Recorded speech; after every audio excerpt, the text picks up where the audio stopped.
Market of Choice is now open in Medford. We've shown you some of their dish ideas that you can use for your meals. And today's In the Kitchen, we'll have a look at how you can make an Irish seafood chowder.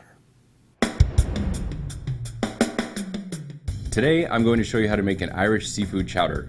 It's an excellent recipe for St. Patrick's Day, but it's also awesome any time of the year. American chowders usually start with bacon as a base. For an Irish chowder, we use a smoked fish. Here, because we are in Oregon and we love salmon, I'm using smoked salmon. This is going to give us our depth, that base note that's going to support all of the more delicate flavors in this. The first step for our chowder is to start an onion in a little bit of butter. We just want to give it about a minute. It just should be bubbling away. We don't want to fry the onion, we're just trying to soften it. Our next step is to add a tablespoon or so of garlic. That's going to go in, we'll cook it for a minute, and then potato. And then we'll sprinkle in our flour. Now I'm using all-purpose whole wheat flour. I'm basically making a little bit of a roux to add some thickness to this. You want it to cook until it just smells kind of aromatic, toasty. As soon as you smell that, then you add 3 cups of seafood stock and bring it to a simmer.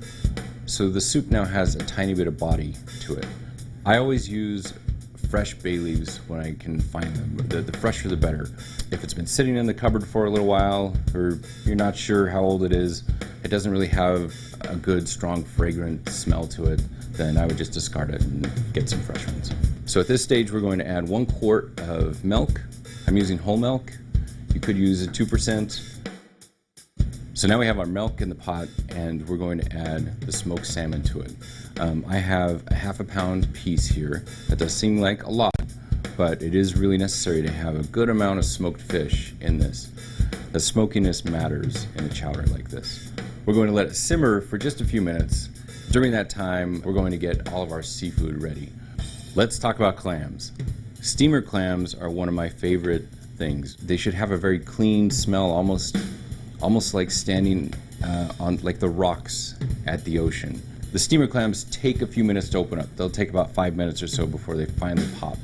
So get those in there really quick. The next thing I'm going to add are some prawns. I always, when I use them, make sure that I take the tails off.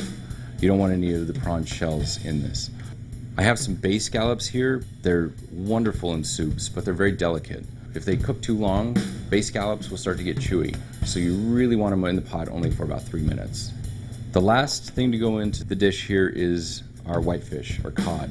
So I'm just going to dice this into about 8 pieces or so, and it'll go in and cooks in a flash, like 2 minutes, it'll be done. I'm using frozen corn. I prefer frozen corn. It just has more integrity to it than using a canned corn. I have some fresh chives and fresh parsley. I'm going to use about a tablespoon and a half. Really, it's to taste, as much as you would like. I love that both of these add a lot of brightness to the dish. Our chowder is done. It's only been about 25 minutes. Everything's finished in the pot. We're just going to dish it up and enjoy it. Here it is, our Irish seafood chowder. It just smells fantastic. It's amazing, delicious. I highly recommend you do this at home.